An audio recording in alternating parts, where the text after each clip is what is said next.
18, esperamos mais um pouquinho ou começamos as apresentações, as pessoas vão entrando, Sigrid? Eu acho melhor a gente começar, Fernanda. Eu, por exemplo, tenho cirurgia às 4h30 da tarde, então... Então, tá bom. 4h30 aí para vocês, para mim agora já é 4. Não, tudo bem, estou brincando. Bom, boa tarde a todas e todos.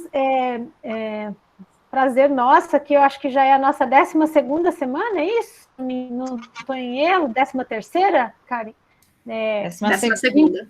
12ª de encontros, né?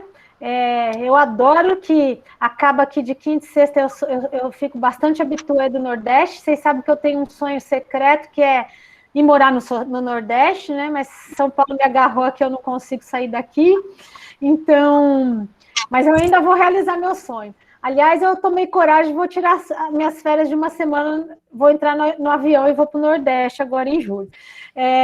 E assim, é um prazer para nós estarmos aqui, né? A gente fazendo essa rede de apoio, de conversa, de discussão, né? Que já vem há 12 semanas, todos os dias, cada semana um estado. Para nós que estamos em diversos lugares do país, Sigrid em Manaus, eu estou aqui em São Paulo, acho que todos já me ouviram falar, sou aqui do Hospital das Clínicas.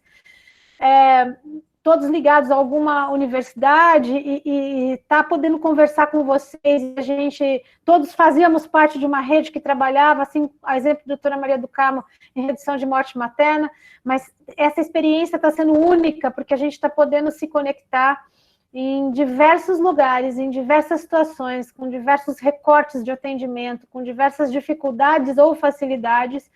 E eu acho que isso é rico, porque eu sempre falo isso, vou falar isso mais uma vez, o Covid vai passar, mas a morte materna no Brasil vai continuar e nós temos um árduo trabalho para realizar, e eu espero que esse seja um embrião de vários outros trabalhos que a gente possa desempenhar junto, unindo às universidades, a quem realmente está lá, atendendo a gestante, atendendo a grávida e a puérpera no Brasil.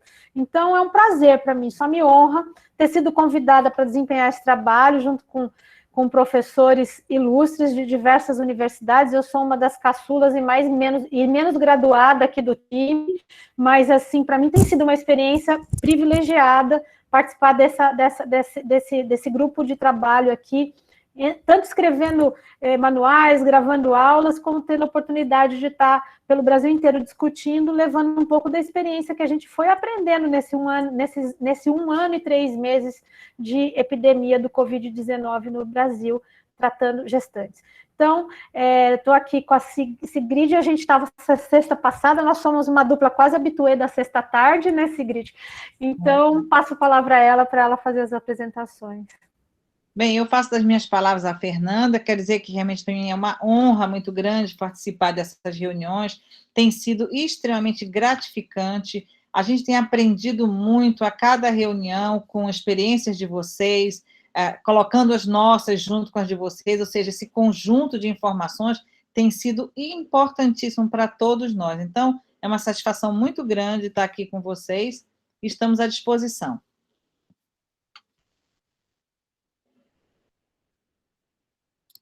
Quem vai apresentar pode se identificar, se apresentar, e daí eu compartilho. Olá, Andréa, bom dia. Boa tarde, desculpa. Boa tarde, gente. Queria inicialmente agradecer essa grande oportunidade que nós estamos tendo aqui do Nordeste, representando a Paraíba, especificamente a cidade de João Pessoa. Tivemos o privilégio recentemente de conhecer a Gerlívia, que esteve aqui numa visita técnica do Ministério da Saúde, e já fez esse convite, né, de podermos compartilhar um pouco da nossa vivência, da nossa realidade, que tem sido dias tão desafiadores, né, de lidar com esses desfechos, né, eu ponderei bastante qual caso trazer para vocês hoje. Eu acho que a gente não poderia deixar, né, tendo tantos especialistas que podem contribuir aqui com o nosso serviço, deixar de trazer mais um trágico, né, óbito materno. E dizer para vocês o quão difícil tem sido, né, contarmos óbitos aqui.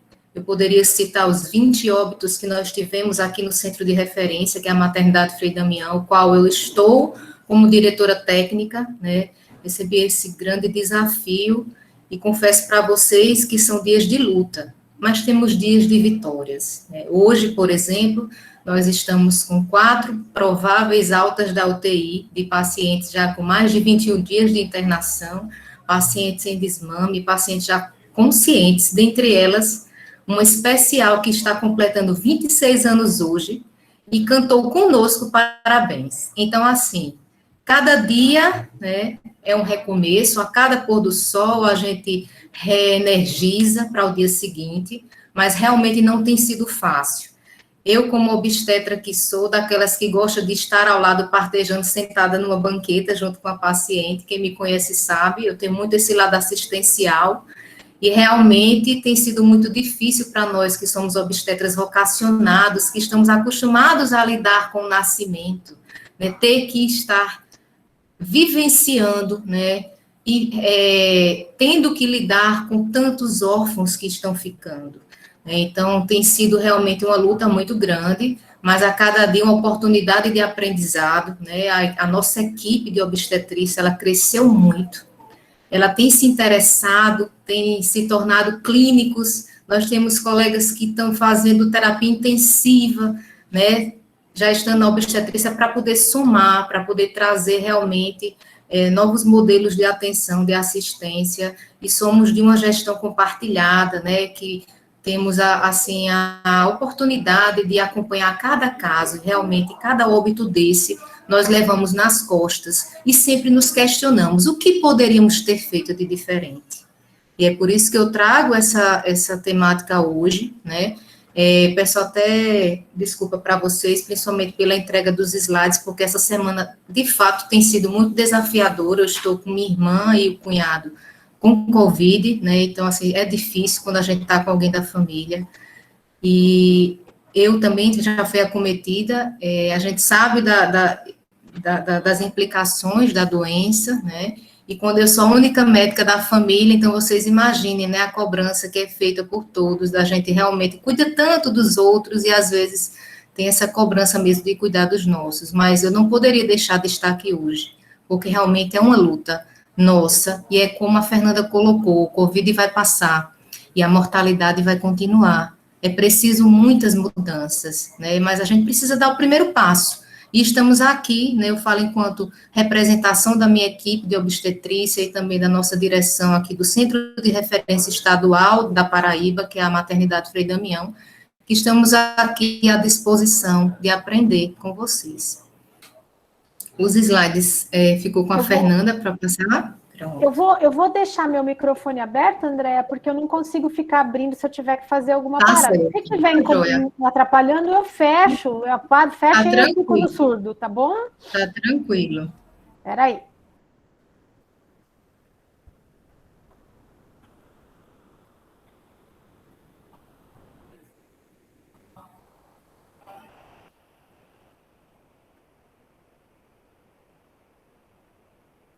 Pronto. Obrigada. Então, pessoal, mais uma vez, eu sou Andréa Correia, sou ginecologista e obstetra, e recebi essa missão, né, de estar dirigindo de forma técnica a Maternidade Frei Damião. Pode passar o próximo.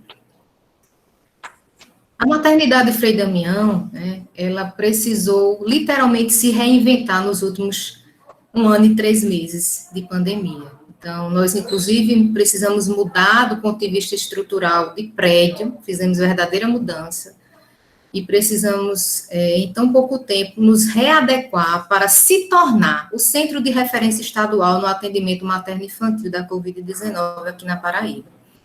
Então, foi um desafio muito grande, né? A gente,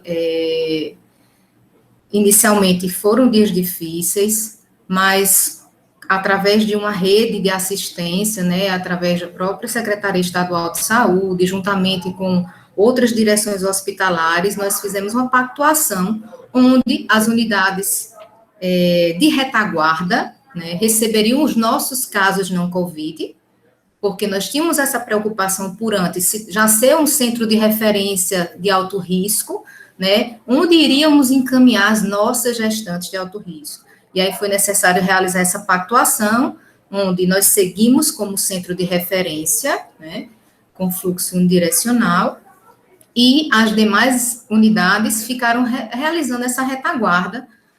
E para que isso acontecesse, não sei se vocês sabem, o estado da Paraíba ele não possui uma central de regulação de leitos. E isso dificultou muito o processo inicialmente. Até que a própria pandemia, né, trouxe como herança essa necessidade de uma central estadual de regulação hospitalar para a COVID, e que incluiu também a regulação dos leitos, né, das gestantes e puérperas acometidas com a COVID-19. Então, isso facilitou bastante o processo. Em contrapartida, os serviços, em especial nosso centro de referência, precisou amadurecer o nosso núcleo interno de regulação, com necessidade de outros personagens, para que, de fato, solidificasse e nós tivéssemos a responsabilidade de reduzir os atrasos já tão conhecidos que levam à mortalidade materna, e isso, em se tratando de Covid, sabíamos que seria um fator preponderante. O estado da Paraíba ele é dividido em macro-regiões, né, onde nós temos aqui, onde está localizada a macro-região 1, mas nós temos outras regiões, e que acaba, de uma certa forma, sobrecarregando, e essas mulheres vêm do Alto Sertão, do Agreste, para o litoral, onde está localizada a macro-região 1, que acaba sendo um suporte maior no atendimento das gestantes de alto risco, que a partir daí seria Covid e não Covid. Com isso, foi necessário também um fortalecimento de uma importante unidade, que hoje a gente chama de unidade irmã da maternidade Frei Damião, que é a maternidade Peregrino Filho, que ao receber a incumbência de passar a receber os casos de gestantes não Covid, as mulheres deixaram de peregrinar da região do Alto Sertão e passaram a permanecer naquela unidade. Então, a equipe da maternidade Frei Damião teve essa responsabilidade de criar esse paralelo e fazer uma qualificação e cuidado, e hoje nós temos uma interligação direta, onde eles acabam dando todo o suporte de gestantes não Covid, para que não precisem vir para uma distância de mais de 300, 400 quilômetros, a depender das cidades. Então, foi algo muito, muito importante, inclusive, para que os desfechos e o obituário materno não fossem ainda piores. Pode passar. E aí a gente entra diretamente no caso escolhido, né? LSD, uma mulher de 34 anos, residente e domiciliada em João Pessoa, numa área coberta pelo Distrito Sanitário 1, com a equipe de saúde da família à disposição, né? Tratava-se de uma quarta gestação, né, com 3 partos eutóxicos. A idade gestacional, que eu corrigi, ela deu entrada no serviço e estava em torno da 27ª semana, e a gestação foi interrompida em torno da 28ª, né, ela não tinha comorbidades, é algo bem importante que eu vou estar trazendo nessa discussão, tá, ausência de comorbidades, e negava antecedentes familiares, tá, e em relação ao teste, né, foi colhido a tempo, foi colhido num período oportuno de sintomas, em torno do 3º a 4º dia de sintomas, e com 24 horas nós já conseguimos receber esse resultado do RT-PCR. Outro grande avanço aqui, o nosso LACEN da Paraíba, né, que tem dado uma grande retaguarda aos centros de referência, né, com essa resposta rápida nos diagnósticos, para que facilite e evite, inclusive, a contaminação, né, de outros pacientes e a própria infecção cruzada. É importante ressaltar que esse foi um caso discutido pela Comissão de Mortalidade Materna da Maternidade Frei Damião, onde nós temos como meta discutir todos os óbitos, e também discutido pelo Comitê de Mortalidade Materna Municipal, que é extremamente atuante aqui no município de João Pessoa. Pode passar. Como o tempo de permanência dessa jovem mulher foi relativamente grande, né?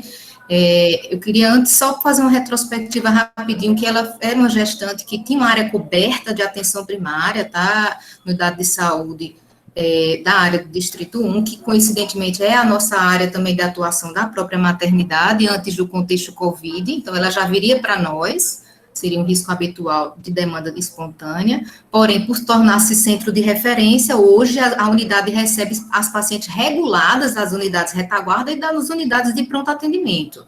Porém, essa jovem, essa mulher, ela veio por demanda espontânea, então é importante ressaltar que toda mulher que dá entrada aqui na maternidade, independente de sermos um centro de referência, ela é acolhida. E, de fato, a depender de como está o quadro clínico, é testada e realmente acaba permanecendo a depender do seu estado de saúde. Ela teve 3 consultas no pré-natal ainda, onde foi feito alguns exames laboratoriais, só para constar como informação que foi colhida durante a avaliação do Comitê de Mortalidade. Pode passar. Na maternidade Frei Damião, já no dia 1º de março, né, ela deu entrada na classificação de risco, foi atendida, né, no acolhimento, admitida por demanda espontânea, o que foge um pouco por ser um centro de referência, né, onde foi identificada uma idade gestacional em torno de 26 semanas e 5 dias, com queixa clínica de tosse há 5 dias, dispneia, episódios de vômito, mialgia, cefaleia e dor no estômago há 3 dias.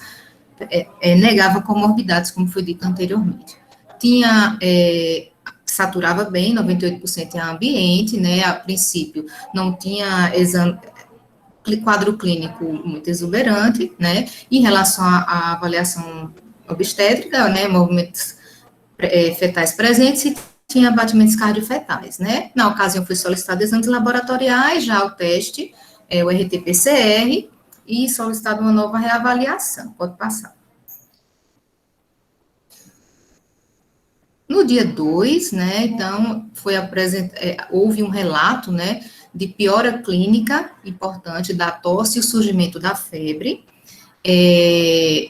uma febre relativamente baixa ainda, mas ela já começou a iniciar, né, uma frequência respiratória aumentada e com necessidade de suporte de oxigênio. Então, em 24 horas do horário do acolhimento, né, sendo necessário a internação da paciente, né, da jovem. E aí, com exames laboratoriais, né, ela já tinha uma hemoglobina 10,5, um leucograma de 13,900, tinha um PCR significativo de 112, demais exames laboratoriais sem anormalidades.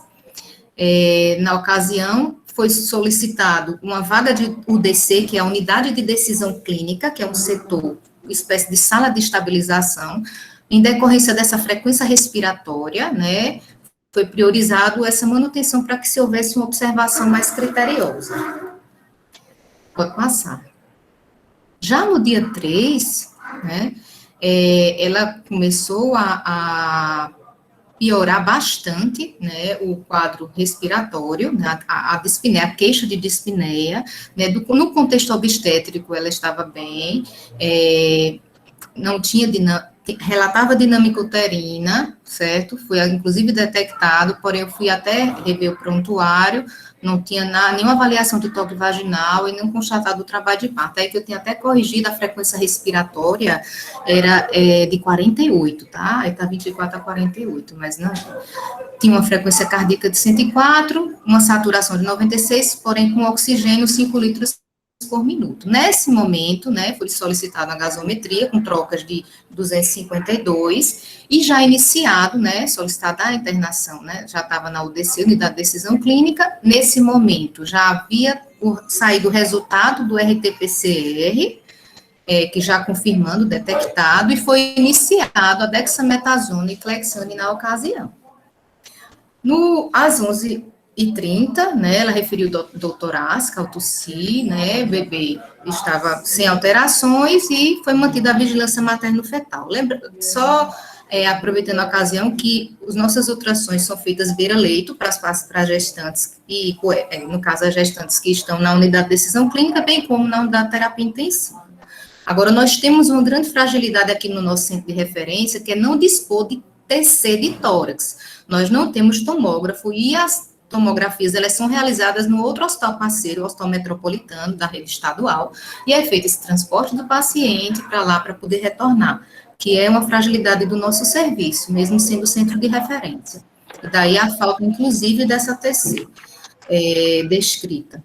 E aí, no dia 4, né, a paciente apresentou dor no dorso, piora significativa da dispneia, tinha também uma queixa de constipação, a persistência dessa frequência respiratória aumentada, uma saturação de 93 em ambiente, ainda permanecia em uso de máscara, a partir daí ela passou a ser solicitado o uso da máscara, um reservatório, que era outra mudança, porém ela permanecia com as trocas durante o dia, o de 255, e à noite houve uma queda abrupta. Foi nesse momento, né, que a equipe reavaliou o caso e solicitou a transferência interna para a unidade de terapia intensiva, devido ao agravamento muito rápido do quadro. Só um minutinho, só deixa eu copiar. Que eu tô... Bom, tudo bem. Uhum. Pode mudar? Alô? Próximo. E aí, no dia 5, né, ela tem essa persistência da piora da dispneia e a dor torácica. Na ultrassom que foi feito beira-leito, né, tinha um bebê, já indicava uma idade gestacional de 27,4 semanas, mas corrigido dava em torno de 27 semanas pela primeira ultrassom, uma placenta grau 1, ilha normal, peso fetal de 1,105 kg, com Doppler sem alterações. E aí ela começou a apresentar melhora com o uso da máscara com reservatório, ela ficou em uso de máscara de em torno de 10 litros, e aí permaneceu na UDC, porém ela ainda permanecia à custa de uma frequência respiratória importante, de 40 incursões respiratórias por minuto. As trocas dela melhoraram um pouco em relação ao exame anterior, né, trocas de 200 pela manhã, e caíram à tarde para 190. E aí foi solicitado a equipe da fisioterapia para fazer um ajuste e iniciar a ventilação não invasiva nesse momento. Pode passar. E aí a paciente proveniente da UDC não teve boa resposta após VNI, certo? As VNIs que são utilizadas, o Precedex, né, a gente faz em unidade de terapia intensiva, quando a paciente ela suporta bem, a gente mantém na unidade de decisão clínica, mas quando não, a gente já encaminha a paciente para a UTI, certo? E ela foi encaminhada, e aí, com o padrão, né, de todo esse quadro de dispneia, a obstetrícia solicitou essa vaga, né, por observar essa piora no padrão respiratório, a queda no estado geral, e aí ao chegar na UTI, estado geral, pela equipe da terapia intensiva, que é um grande dilema que nós temos, né, e antes era isso mais frequente, hoje a gente já consegue ter uma interação melhor entre os clínicos, intensivistas e a equipe da obstetrícia, até que, como eu falei, a nossa equipe da obstetrícia, ela tem buscado aprender cada vez mais para que possa realmente defender a gestante puérpera, né, e tentar oferecer a melhor assistência possível de suporte mesmo, porque sabemos do quão rápido são essas evoluções. E aí, estava hemodinamicamente estável, com boa saturação, porém, com máscara de reservatório, né, com 15 litros por minuto, né, já em uso de sonda vesical, a cianótica, né, corada, hipoidratada, a nictérica, com ataque leve, mas às custas de todo esse suporte ventilatório, né. E aí, permaneceu ainda na UTI, porém, com máscara com reservatório. O que chama atenção, né, você observou melhora das trocas após VNI, realmente, de 235, mas ela tinha PCR alto, e aí o dedímero dela começa a surgir, né, uma elevação. Nesse dia aí, no dia 6, que já seria o 6º dia de internação, desde a admissão no acolhimento e classificação de risco, e provavelmente 9º a 11º dia de sintomas. André, só uma dúvida, o dedímero, o valor de referência de vocês é 500? Assim, teoricamente sim, mas a gente não avalia o dedímero isoladamente. Mas em relação aos porque tem dedímero de valor de referência, depende do laboratório alterado, 300, 500, por isso que eu estou querendo entender. Tá? O nosso laboratório viu? A gente avalia aqui. Pode passar. E aí, no dia 7, né, apresenta uma piora importante do padrão ventilatório, né, com taquipneia significativa, já uso de musculatura acessória, trocas gasosas pioraram bastante, e aí se melhora após a ventilação não invasiva, e foi optado a realização da intubação orotraqueal, né, ainda pela manhã, sem intercorrências no procedimento.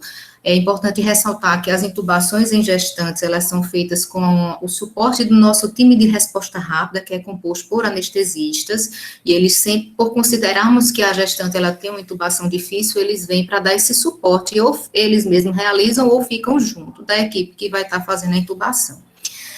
Paciente sob sedação contínua, bem adaptada, prótese ventilatória, estável hemodinamicamente, sem necessidade de uso de drogas vasoativas, evoluiu a febril nas 24 horas anteriores, com boa diurese, um bom débito urinário, né, as trocas pela manhã estavam de 190, após a noite de 158, e aí percebe-se um aumento também do dedímero 1075 e PCR.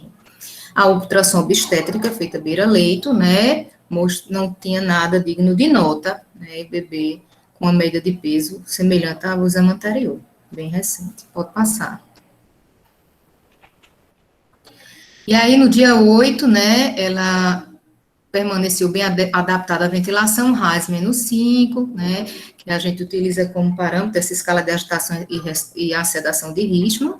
A gente observou, né, que não precisou de droga vasoativa, evoluiu a febril, né, com boa diurese, porém a gasometria, né, com piora importante, né, e começou a perceber uma leucocitose, né, plaquetopenia, alteração glicêmica. É importante ressaltar que ela já estava em uso do corticoide, foi colhida uma urocultura também, e o dedímero seguiu em elevação importante.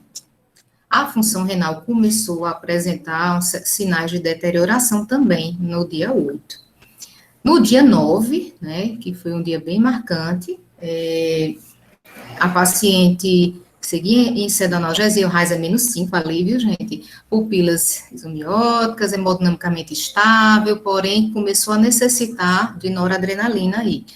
E aí foi tentado, inclusive, iniciado um desmame, sem registro de febre nas últimas 24 horas, permanecia em dieta zero, né, diurese por sonda vesical demora, com débito reduzido, porém, no momento, tinha uma boa diurese, após o estímulo, né, expansão e diurético, em vigilância renal, foi discutido o caso clínico com os obstetras, diante da gravidade do quadro, porque se percebeu na gasometria uma acidose metabólica, e paciente já entubada, né, com sedanalgesia contínua, e aí só repito que acabou repetindo. Aí ficou decidido em comum acordo, né, fazer a programação da interrupção da gestação, objetivando a melhora da paciente. Visto que a mesma já vinha em uso de enoxaparina, né, foi feita a suspensão para programação cirúrgica no dia seguinte. Pode passar. A inoxa, nesse momento, sempre teve só profilática, né? Isso. Tá. E aí, ela seguiu em sedanalgesia, entubada, foi optado, como a paciente estava estável, né, foi optado a interrupção em centro cirúrgico, com toda a programação, equipe de remoção, junto com o time de resposta rápida. Ela tinha um dedímero bem significativo, e tinha uma gasometria, né, mostrando baixas trocas. E aí, a interrupção da gestação feita por via alta, né, um procedimento em si sem intercorrências, porém, durante o transporte de retorno do centro cirúrgico para a UTI, vale salientar que fica no mesmo andar e bem próximo um setor do outro, ou seja, não é um trajeto tão grande, né? Foi observado pela equipe de transporte um deslocamento do tubo, né? E aí se suspeitou de uma intubação seletiva, a ponto de ser necessário fazer essa troca, tá, do tubo e estabilização do padrão respiratório, do padrão ventilatório. Esse foi um caso interessante que trouxe muitas discussões para a equipe, e inclusive já era algo que vinha sido solicitado por alguns profissionais, da possibilidade de interrompermos a gestação na própria UTI. E aí ficou, a partir desse evento, né, pactuado que nos casos de gestantes realmente hemodinamicamente instáveis, né, com quadros de alteração gasométrica muito significativos, com trocas muito ruins, que a interrupção se daria no próprio centro cirúrgico, na própria unidade de terapia intensiva. E esse é um questionamento depois que eu queria ouvir um pouco de vocês, né, a experiência que vocês têm tido em relação a essa questão do ambiente e da interrupção diante de um quadro de instabilidade, né. E a gente estava numa idade gestacional muito dilemática, né, de 28 semanas, né, com um bebê viável, né, mas que a gente, de fato, ficou ali tentando discutir o melhor momento de interromper. E, de fato, foi interrompido. Esse bebê foi encaminhado à unidade de terapia intensiva, neonatal, né, inclusive, eu não trago muitas informações do bebê, mas só a nível, né, de informações, todos sempre querem saber, né, o bebê, ele evoluiu super bem, ficou conosco em torno de 60 dias em unidade de terapia intensiva, né, permaneceu porque a gente aqui, nós, devido sermos centro de referência, nós só temos o giro para o SIM, a UCINCA está sendo encaminhada para uma das unidades retaguarda, até pela questão do risco de reinfecção e a permanência hospitalar desses bebês, embora nós temos 3 salões que a gente consegue ainda fazer a divisão, dependendo, né, do bebê que é Covid positivo, do bebê que é suspeito que vem de fora, e o bebê mãe de Covid que é negativo. E a gente conseguiu, e esse bebê hoje se encontra, né, com seus familiares, né, e está bem.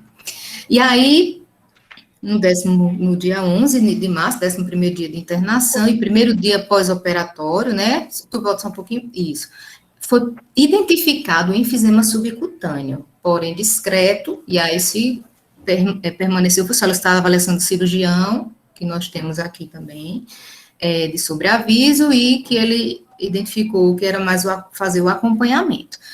Aí ela permanecia sedada, o RAS -5, e aí o dedímero que chamou a atenção, que ficou um valor de 10.000, e elevação importante da creatinina e da ureia, e as trocas também não tão satisfatórias. Pode passar. No dia 12, né, ainda a permanência do enfisema subcutâneo, né, ela já estava no 2º dia do pós-operatório, estava bem acoplada à ventilação mecânica, né, um RAS -5, hemodinamicamente estável, porém as custas de droga vasoativa, de nora, só que numa dose relativamente baixa, sempre em tentativa de desmame, com tendência hipertensiva, e não havia registro de febre. O dedímero permanecia elevado, e a gasometria com trocas ainda baixas. No dia 13, foi percebido um RAS -4, tá, gente? Uma piora bem importante das trocas, né, da gasometria da manhã, de 85, e foi solicitado da equipe da fisioajuste da ventilação, para ver se melhorava, mas a gente já começou a perceber uma piora e uma dificuldade de melhora nessas trocas. Pode passar. Dia 14, essa paciente, dia 14, ela permanecia bem acoplada na ventilação, eu vou estar passando um pouquinho mais rápido, só focar no que a gente percebeu de alteração, com as escórias nitrogenadas em queda, o que nos animou bastante, porém com a gasometria de 85. No dia 15, por sua vez, né, ela apresentava um abdômen semigloboso, flácido, não tinha nenhuma alteração do ponto de vista do pós-operatório, né, tinha uma boa perfusão, aparentava que iria realmente melhorar, a equipe ficou bem animada, né, e não tinha nada, assim, de alteração, de tendência infecciosa, né, embora não esteja incluído, mas os parâmetros estavam mais estáveis. Porém, não tem o registro, até peguei o prontuário para ver o registro das gasometrias. Pode passar. No dia 16, né, a gente percebe uma melhora importante da gasometria das trocas, seguia bem adaptada, porém a gente começou a perceber uma elevação do potássio, né, distúrbios hidroeletrolíticos, uma diurese preservada, mas esse início dessas escórias nitrogenadas elevadas, e aí foi solicitada a avaliação da nefrologia, que já indicou iniciar a hemodiálise. No dia 17, né, foi mantida essa avaliação renal, foi solicitada, inclusive, a avaliação do infectologista também, e como ela vinha apresentando melhora nas trocas, foi cogitada a possibilidade de um desmame da pseudoanalgesia, e, porém, o que preocupava realmente era essa função renal. Próximo.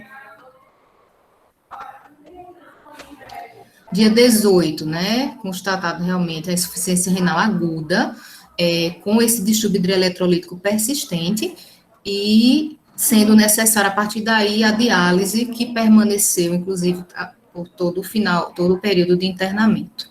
O paciente seguia em estado geral grave, com sedanalgesia contínua, estava bem adaptado, hemodinamicamente estável, apresentou febre nas 24 horas, porém uma leucometria estável, com elevação de escórias nitrogenadas e o potássio, né? Uma dieta enteral bem tolerada, diurese presente e seguia acompanhada pela nefrologia e, a partir daí, também índices inflamatórios bem elevados. Já havia sido a solicitada a avaliação deixa eu só ver aqui, que é importante um ponto da questão da mudança do antibiótico, que é o que eu tinha incluído. No dia 17, foi feita a primeira tentativa de desmame, né, da sedanalgesia, porém, sem sucesso, e havia esse distúrbio hidroeletrolítico e evoluindo para insuficiência renal.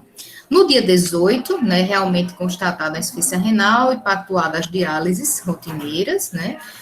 No dia 19, né, não houve muitas mudanças em relação ao dia 18, e já foi feita uma avaliação obstétrica também, sem nenhuma alteração do ponto de vista de risco relacionado ao procedimento cirúrgico.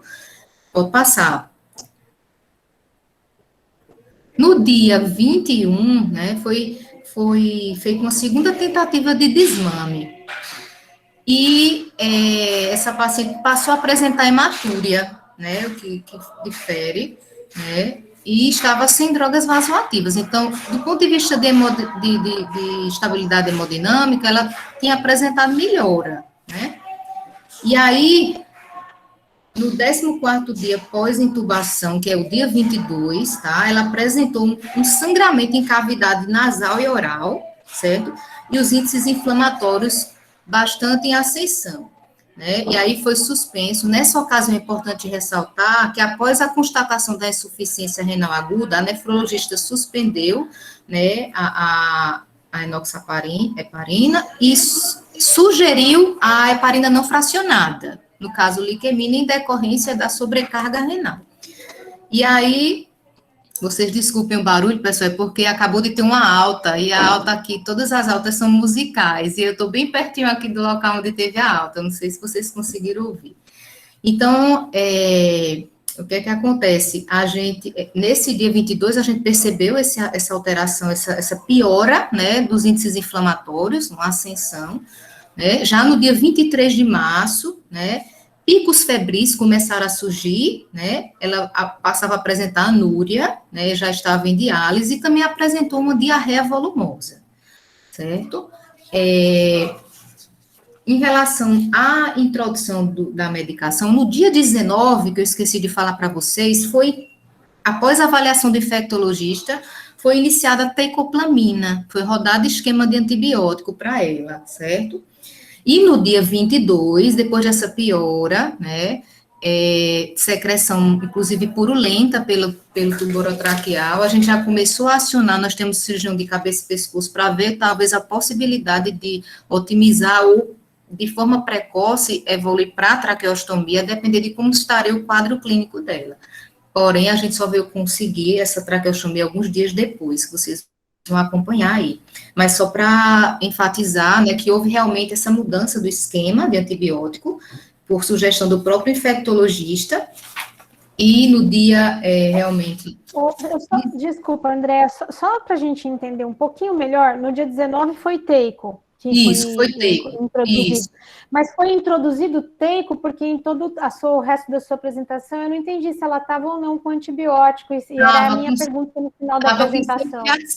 Ela estava com ceftriaxona desde o dia 3, quando ela foi admitida na UDC.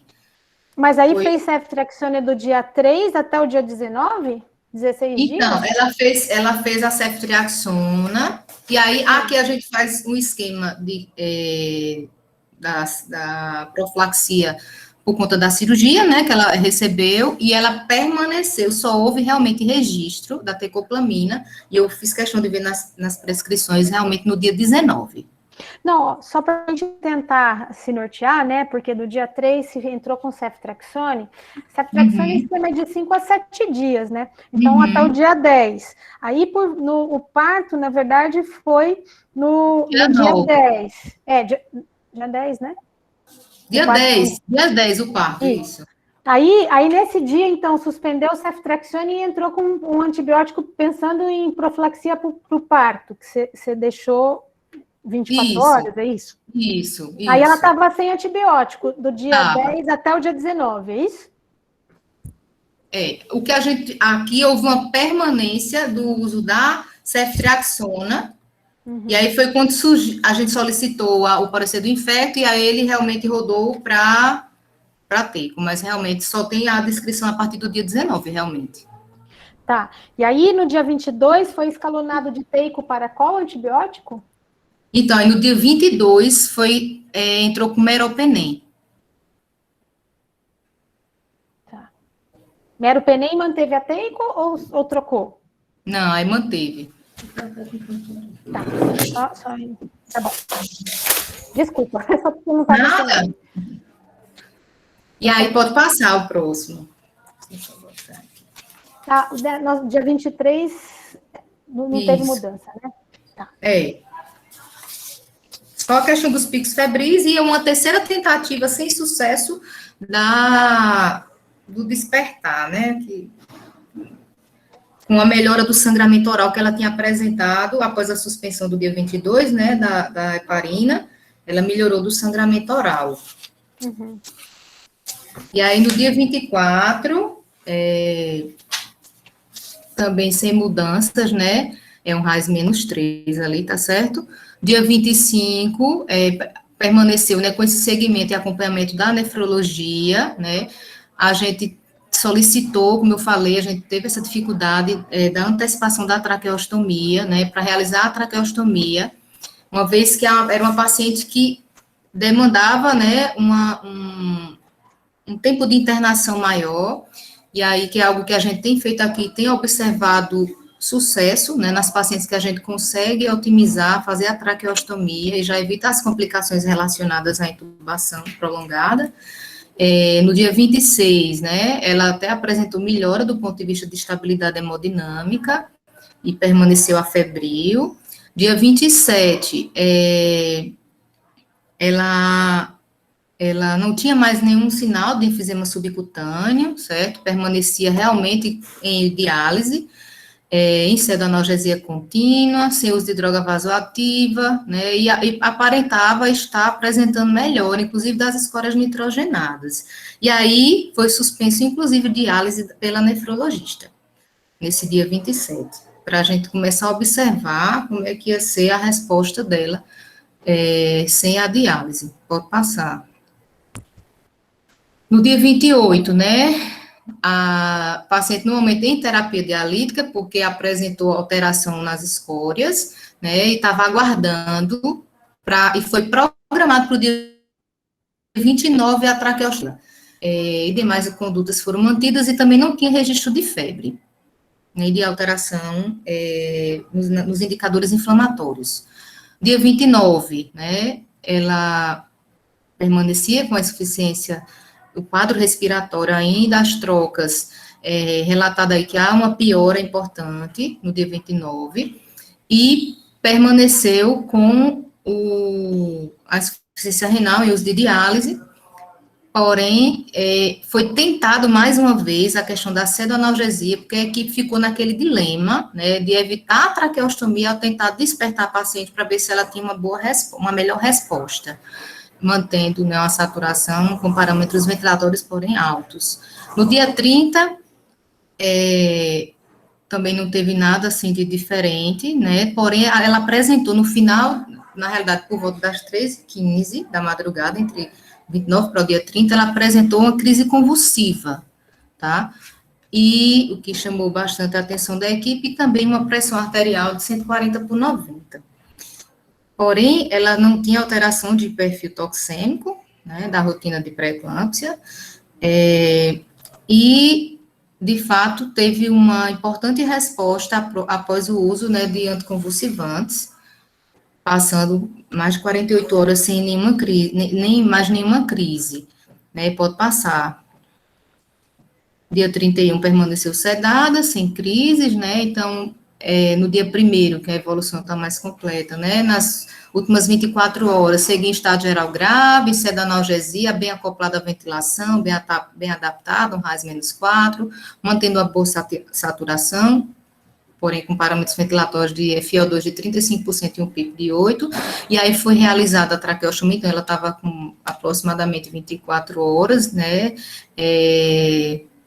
de intubação, de traqueostomia, que foi feita pela manhã, e iniciar no desmame de sedação, né, hemodinamicamente estável, porém estava com droga vasoativa em dose relativamente baixa, e foi feita a terapia dialítica no dia anterior, com boa diurese, sem registro de febre nas últimas 24 horas, apresentando um sangramento moderado em mucosa oral, porém com plaquetas normais,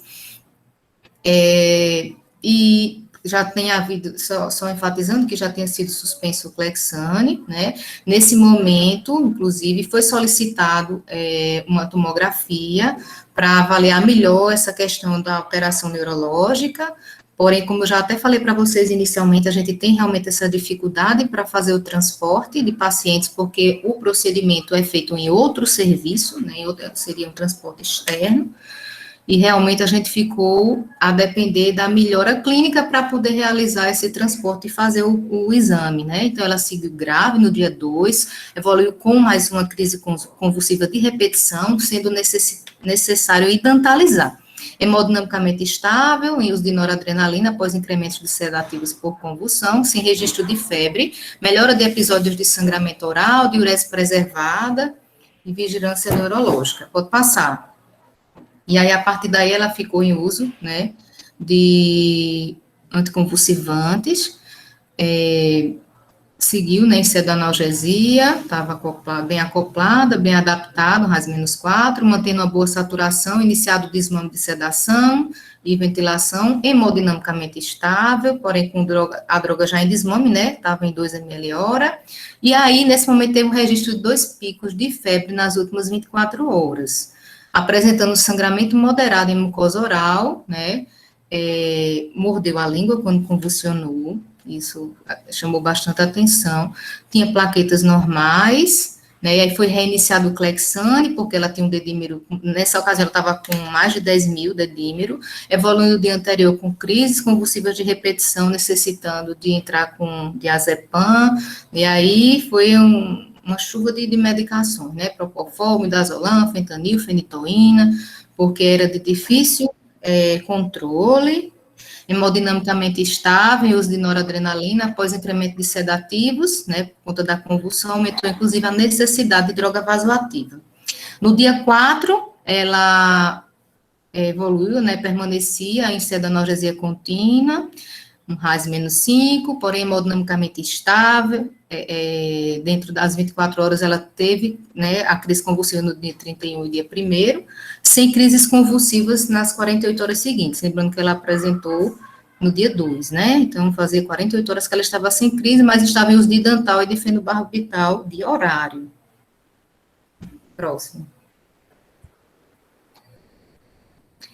E aí, né, foi interrogado, né, a gente já, a partir daí, já estava aguardando o parecer do neurologista, nós não dispomos de neurologista no serviço, é alguém que vem de outro serviço referência, né, e também a questão da tomografia, né, a equipe todo dia reiterava o pedido, e realmente a gente ficou nessa condição de estar em busca de elucidação diagnóstica, se tratava-se de uma encefalopatia viral, de hemorragia subaracnoide, de um acidente vascular encefálico, né, e tinha essa convulsão a esclarecer realmente, e o próprio rebaixamento do nível de consciência, porque ela era feito o desmame da sedanalgesia, mas ela permanecia, né, sem o despertar.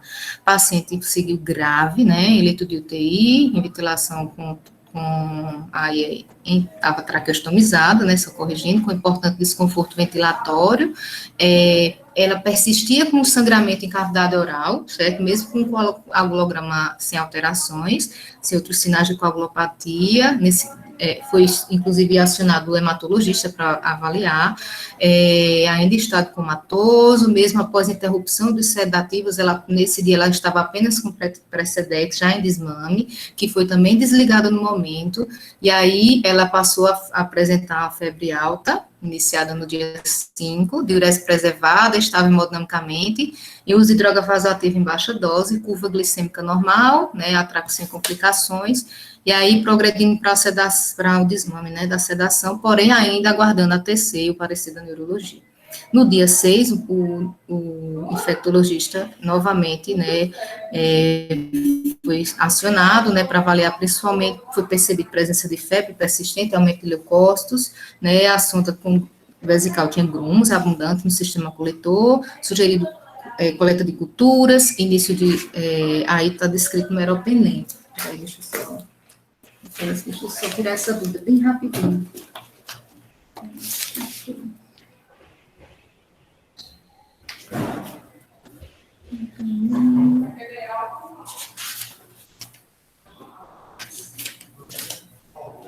Tazocin foi iniciado. O meropenem já tinha sido no outro esquema. Deixa eu só ver esse errinho. Pronto. Ajustando após dose de ataque, que foi o erro do intensivista quando descreveu a evolução. Mas na evolução a gente vê que foi iniciado Tazocin. Primeiro colhida a amostra para cultura e, em seguida, iniciado o antibiótico. Sugerido trocar a sonda vesical, né, devido aos grumos, né, e vigilância clínico-laboratorial após o resultado de culturas, para direcionar ainda mais a antibiótico terapia. Pode passar.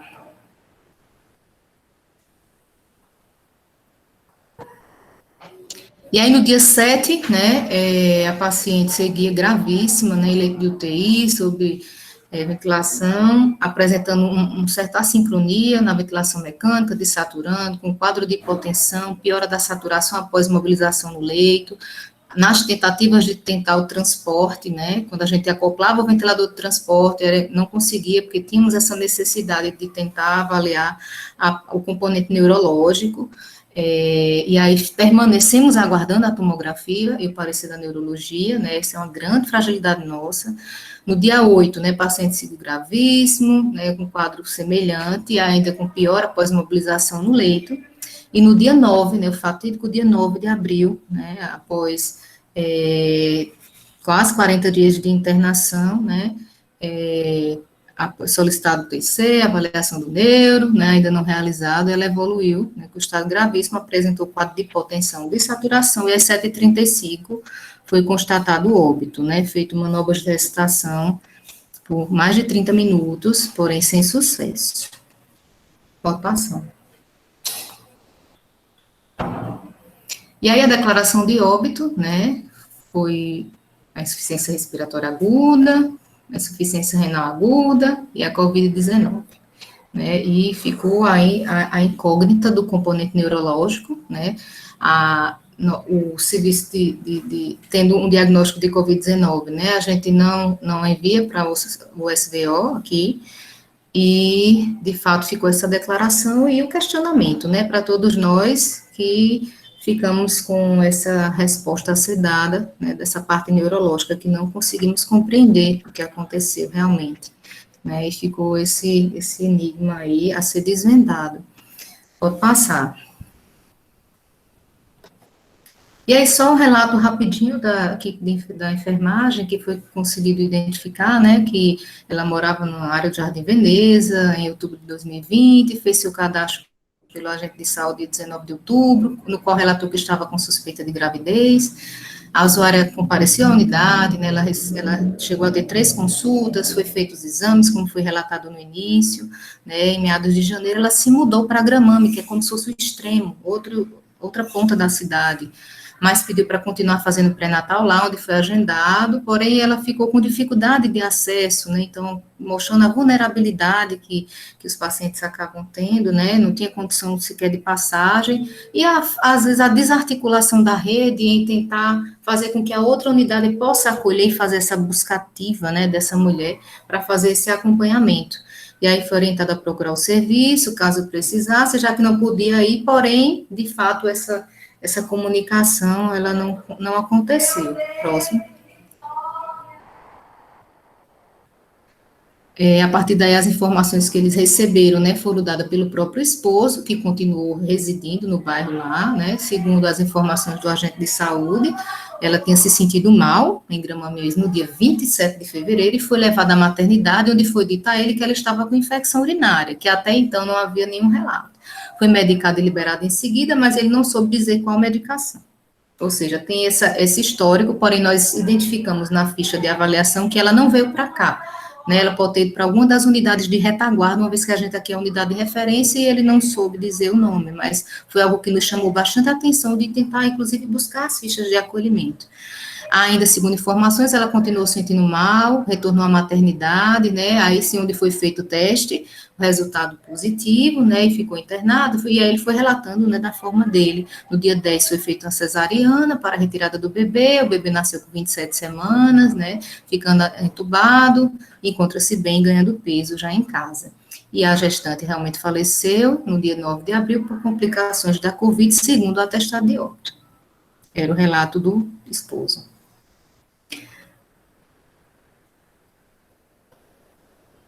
E aí, bem rapidinho, para a gente não se prolongar, é só mais um relato que confirma mais ou menos o que foi dito já pela enfermagem, pode passar, que era o relato do agente de saúde. E aí a gente traz, né, a contextualização do problema, né, o foco de estar sendo tratado desse caso hoje, né, que de fato a Covid-19, ela veio, né, para mostrar o quanto de fragilidade que nós ainda temos na atenção à saúde das mulheres, principalmente no ciclo gravídico puerperal, e só tornou a nossa realidade mais latente e cruel, né, desde essa desarticulação da rede, muitas vezes a não cobertura do pré-natal de alto risco, né, a dificuldade de acesso, mesmo nós tendo, por exemplo, no estado da Paraíba, 98% de cobertura de atenção básica, mas aqui qualidade de assistência, né? Então, a Covid, ela veio escancarar realmente essa fragilidade que nós temos. E o quanto é desafiador viver uma pandemia, né? Ter que se reinventar, né? Ter que se tornar uma maternidade exclusiva de gestações de alto risco, e também risco habitual daquela área do distrito que ela cobria, se tornar um serviço de referência em infectologia, que foi a nossa realidade. Mais uma alta, pessoal. Gestantes e puérperas consideradas grupos de risco desde abril de 2020, né? Então, foi algo que eu acho que eu não vou conseguir continuar, porque fica bem alto aqui do meu lado. Só um minutinho. Mas deixa, que a gente fica feliz de ouvir. Vocês estão conseguindo ouvir minha voz? Então, tá bom. E aí, só continuando, né, a questão da fragilidade na atenção básica, né, e do acesso ao pré-natal de alto risco, né, é uma grande fragilidade. As fragilidades do serviço, como eu coloquei para vocês, a gente tem essa dificuldade nos exames de imagem, né, porque no centro de referência nós não temos, essa desarticulação das redes de assistência, a grande problemática do NIRMIS materno, porque a gente sabe que para cada óbito materno, geralmente tem uma média de 30 casos de NIRMIS. Nós estamos preocupadas com essas mulheres que, ao ter alta, como vai ser a atenção e a assistência dessas mulheres que necessitam do processo de reabilitação, né? Nós temos essa grande dificuldade. Aqui nós temos algumas instituições IES, né, instituições de saúde e de ensino, que disponibilizam serviços de fisioterapia, né, desse acompanhamento, e a gente está tentando fazer essa articulação, e um ambulatório pós-Covid, que é algo muito importante para acompanhar essas mulheres, né, quando tem alta. E aí também trazer, né, o grande problemática e o quanto o óbito materno, né, ele pode comprometer toda uma família e, na realidade, toda uma sociedade, né, e o quanto é necessário nós nos empenharmos a melhorar esses números tão exorbitantes que nós temos aqui, e também os óbitos neonatais. e da legião de órfãos que estão ficando. Só esse caso específico, né, foram 4 órfãos que ficaram sem sua mãe, né? E aí eu vos pergunto, né, é possível prevenir ou minimizar essa morbimortalidade materna por coronavírus, né? Só para vocês terem ideia, aqui, desde abril de 2020, quando nos tornamos centro de referência, nós tivemos 20 casos de óbitos maternos, desses, 12 sem comorbidades e 8 com comorbidades. Então, isso chama muita atenção, principalmente quando a gente pensa na possibilidade de prevenção primária através da vacinação. Então, a gente não, enquanto profissional da obstetrícia, né, não consegue deixar de comentar essa questão, né, da importância de que o acesso à vacinação seja para todas as gestantes. Pode passar. E aí, só trazendo um pouco do manejo clínico que a gente vem tentando implantar, juntamente com a direção clínica, né, com as coordenações da obstetrícia e também da UTI, né, do setor clínico, né, que são os critérios de internamento que têm sido utilizados, né, necessário, como somos centro de referência, a presença de síndrome gripal, né, com critérios clínicos de gravidade, ou paciente sintomático respiratório, mas que tem doença associada descompensada, até que se prove o contrário, ele fica aqui, as unidades de retaguarda o encaminham, a gente consegue manter isolado até o resultado do exame, né, e após isso ele é direcionado ou reencaminhado. Sintomáticos respiratórios com indicação obstétrica de internamento, é a gestante que tem a forma leve da doença, mas necessita de internação do contexto obstétrico, sintomático respiratório também com situação de vulnerabilidade social, nós temos áreas indígenas aqui próximos, né, temos uma comunidade aqui que veio da Venezuela, né, que circula nas cidades, e nós tivemos já vários casos, inclusive de nermis materno, de casos como esse. Pode passar.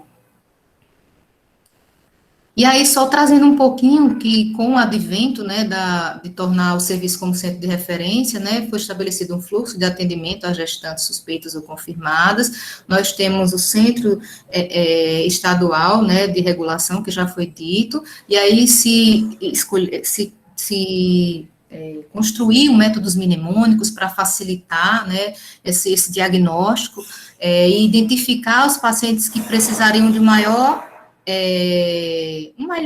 olhar e necessidade de internamento ou não, né? Então, o Newsfast Covid, que foi adaptado também para a gestante, inicialmente ele foi utilizado, e é um score importante para quando a gente aciona a Central Estadual de Regulação para avaliar a condição e classificar esse paciente, né? Então, através dessa Central Estadual, que vai está em contato com os núcleos internos de regulação, no caso da maternidade, e hoje nós temos um médico regulador, que foi um grande ganho, né, juntamente com o assistente, e a gente consegue regular e diminuir, reduzir os atrasos, muitas vezes até fazendo busca ativa, né, principalmente em áreas mais longínquas, como pacientes que se encontram no sertão e alto sertão. Essa paciente de hoje, de 26 anos, ela veio de Cajazeiras, 550 quilômetros de distância do centro de referência, né, e já chegou com trocas muito ruins, né, mas mesmo assim a gente conseguiu reduzir esse atraso, inclusive na disponibilização de transporte específico, que são as ambulâncias específicas para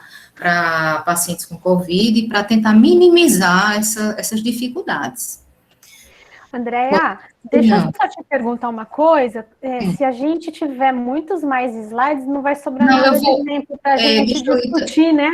Eu vou passar bem rapidinho, eu acho que o mais importante já foi falado do caso, né? E eu preciso da ajuda de vocês realmente. Pode ir passando. Pode passar, que aí já foi falado. E aí, só do manejo, as indicações de internamento que a gente segue, pode passar. Os critérios que a gente incluiu, né, o time de resposta rápida foi um grande benefício para nós, para ajudar, né, na melhor condução dos casos clínicos em gestantes, pode passar. A questão dos exames complementares que são feitos na ocasião da admissão e a boa resposta dos resultados do RT-PCR, que nós temos uma média de 24 a 48 horas que são realizadas, e disponibilizada imunofluorescência e também testes rápidos em pacientes quando não tem uma coleta oportuna. Pode passar. a questão da corticoterapia antinatal, que independente, por exemplo, do uso da dexametasona com a finalidade de melhorar a questão respiratória, a betametasona ela tem sido feita com a finalidade de maturidade pulmonar em concomitante, né? E também algo importante, que é a questão da neuroprofilaxia, né, da neuroproteção, perdão, com sulfato de magnésio também, que tem sido incluída, pode passar algumas considerações. A heparinização, que tem sido a primeira escolha realmente, enoxaparina, nas nossas gestantes e puérperas, né, ou em situações geralmente recomendadas pela nefrologia, né, a gente tem também disponível a heparina não fracionada, e a anticoagulação plena, né, está sendo indicada nos casos de evidência ou suspeição de trombose venosa profunda, ou tromboembolismo venoso, ou pacientes protrombóticos já documentados, tá? Pode passar. Que o dedímero isolado, ele não indica início ou suspensão da anticoagulação, né? Que os antibióticos realmente não são feitos de forma rotineira, né? Antibiótico empírico, a gente tende a avaliar individualmente, na suspeita de infecção bacteriana associada, suspeitando de foco respiratório, né? Iniciar, como eu falei, a primeira escolha tem sido a ceftriaxona. Nós não realizamos terapias empíricas com oseltamivir, cloroquina, hidroxicloroquina, ivermectina ou pulsoterapia com corticoide. Vou passar. E aí, só alguns estudos que nos embasou nessas condutas, né, pode passar rapidinho, nessa definição de melhores condutas, né, que as gestantes de alto risco e as puérperas internadas nas enfermarias são evoluídas por visitadores horizontais, as gestantes ou puérperas internadas na UTI clínica com suspeita de Covid confirmada são evoluídas pela equipe específica, nós temos pneumoinfectologistas, temos especialistas que antes tínhamos dificuldade no serviço anterior, né, antes da Covid, nós conseguimos ampliar o leque de especialidades, né, os casos clínicos com necessidade de interrupção, eles são individualizados e discutidos por uma equipe multiprofissional. O serviço também dispõe do time de resposta rápida, que é acionado em todos os casos de intubação e transporte seguro. Pode passar. E aí, pode passar, assistência ao parto e nascimento, são alguns critérios, né, que a gente sempre procura priorizar, avaliar as condições clínicas da mulher. Nós tivemos como avanço aí para oferecer às mulheres que têm condição de um parto normal, né, nós temos à disposição o vácuo extrator para abreviar o trabalho de parto, né, e antes de toda cesárea, todos esses cuidados que a gente precisa ter, né, para evitar as intercorrências. Pode passar. E aí, o questionamento, qual é o melhor momento de interromper a gestação, né, nós sempre vivemos esse dilema, né, mais uma alta. Fica todo mundo empolgado. Eu não imaginei que as altas sairiam tão tarde hoje, por isso que acabei ficando aqui nessa salinha que é mais reservada, mas aí foi inevitável. E aí, em relação à interrupção, cada caso sempre individualizado, né, avaliar a presença de comorbidades, necessidade de oxigenação, idade gestacional sempre avaliada, administração da corticoterapia para amadurecer o pulmão, avaliar os riscos das intervenções e suas potenciais complicações, né, elementos da logística como monitorização materna e fetal limitada. Né, nós aqui tínhamos dificuldades até mesmo de cardiotocografia, hoje nós temos em todos os setores, né, nós temos a ultrassom beira-leito, que foi uma grande evolução, e só para finalizar, né, que o nosso maior desejo é que todas as mulheres, né, eu como paraibana e admiradora da Elba Ramalho, né, o nosso desejo é sempre cantar para elas de volta para Conchego, né, para que elas possam realmente voltar saudáveis, né, para os seus lares. Muito obrigada. Muito bem. Deixa eu só interromper aqui.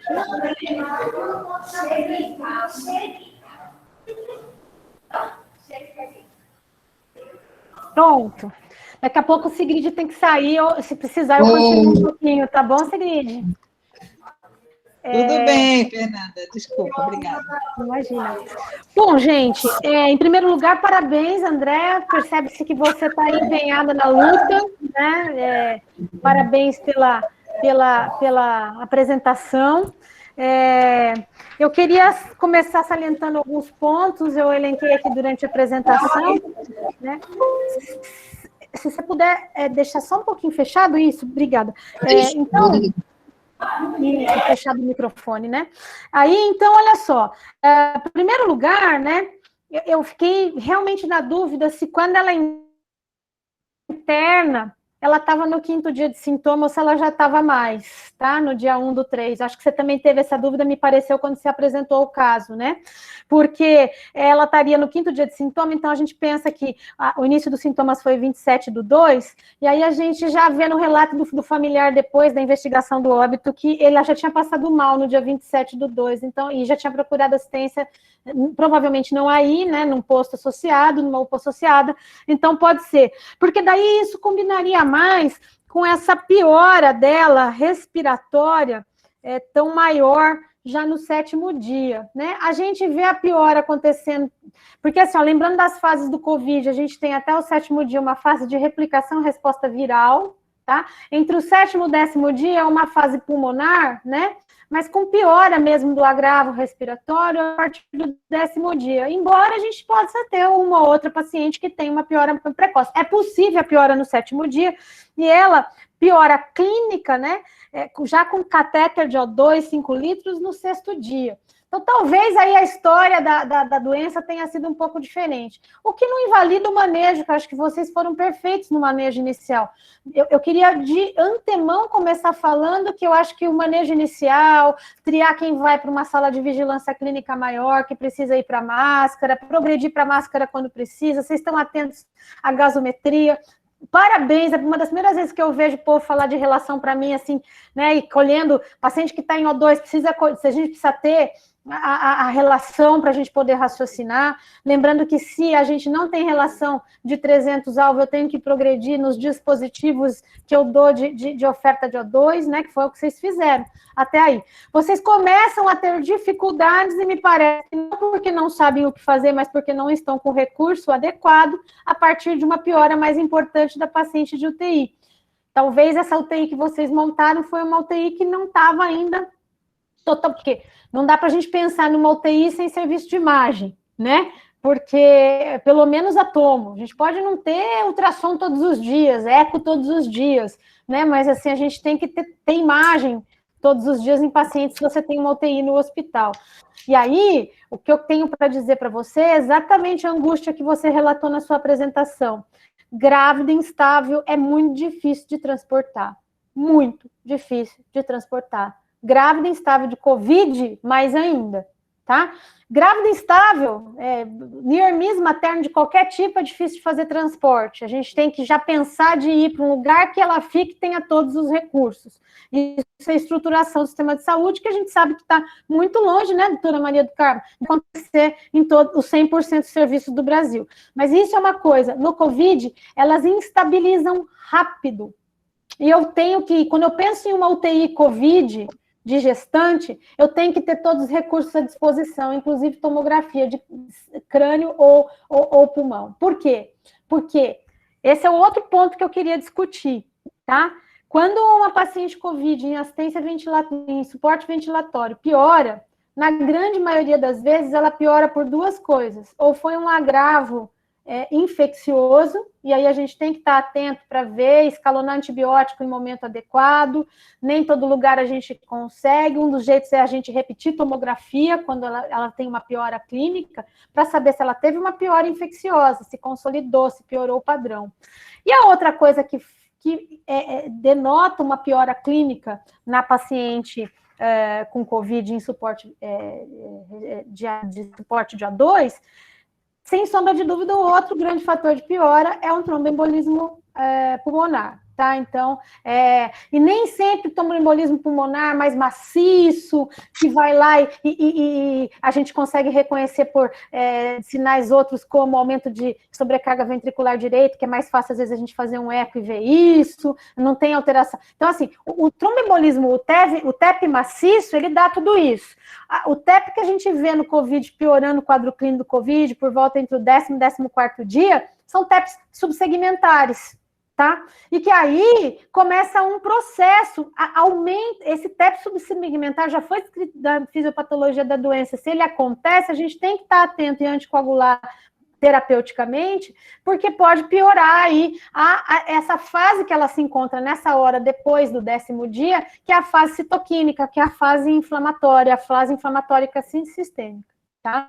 Então, eu fiquei na dúvida quando ela piorou mesmo, se ela não piorou Era por isso que eu voltei no antibiótico para perguntar, para tentar entender se ela piorou por um agravo infeccioso ou se ela piorou por um agravo tromboembólico.